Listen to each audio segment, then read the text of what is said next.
महोदय कह के गए थे कि यहाँ वो चीज होना चाहिए, समझे वाला चीज होना चाहिए। बुर्बक के कहीं पेड़ ना होला, बुर्बक के कहीं बगीचा ना होला। बुर्बक तनी सुन में चिन्हा जाला, बुर्बक ज्ञानी में यही फर्क होला। बुर्बक के काम कहा वो आगे न देखी कि काटा बा, न देखी कि गहरा बा। गंगे गजा झरना मजाए ब्रह्मपुत्र के कृष्णा यमुना सतलज तवी बरसात बहती ज्योति हंसती आती सखिया।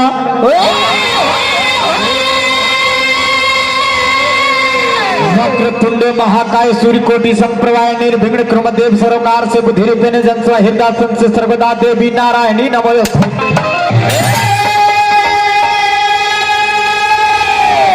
अभी हमनी के रामायण के चौपाई में एका गोइसन चौपाई बा कि केहू दुश्मन आपके मुड़ी काटने के लिए तलवार लेके खड़ी है, यदि मन ही मन उच्चारण कर दिए तो उसका तलवार काम नहीं करेगा, हाथ कांप कर तलवार नीचे गिर जाए। अभी कहाँ मिली? बुर्बक के बगान में, ज्ञानी के बगान में मिली, रामायण के बगान में मिली। हेम शैला भदे हम धनुजबन की सहानी नाम ज्ञानी नाम अग्रगण्यम सकल गुण निधाना माद्राणाम भीषम रघुपति प्रिय भक्त मात जातम।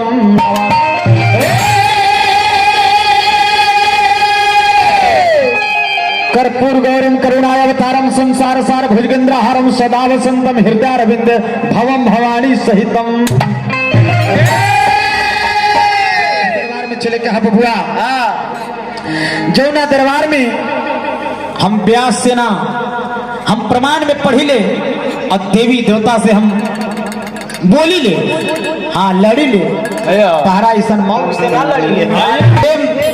देव में देव महादेव के लाल हमने की 10 बीघा खेत रही, 20 लाख के कार ली, लेकिन राउर पिता तीनों लोग के मालिक जेकर बेटा मूस के सवारी। लड़का पुकार कैलाश छत के धुन लगे बाबा के कहले कि ए बाबा ई कहा प्रमाण में बाप रे बाप जौना सिंदूर से टीक देवेला तो ओकर मंगल ही मंगल हो जाला। हे दाता, हे दाता, ओह दाता से कहिले का छठ के धुन गए ओ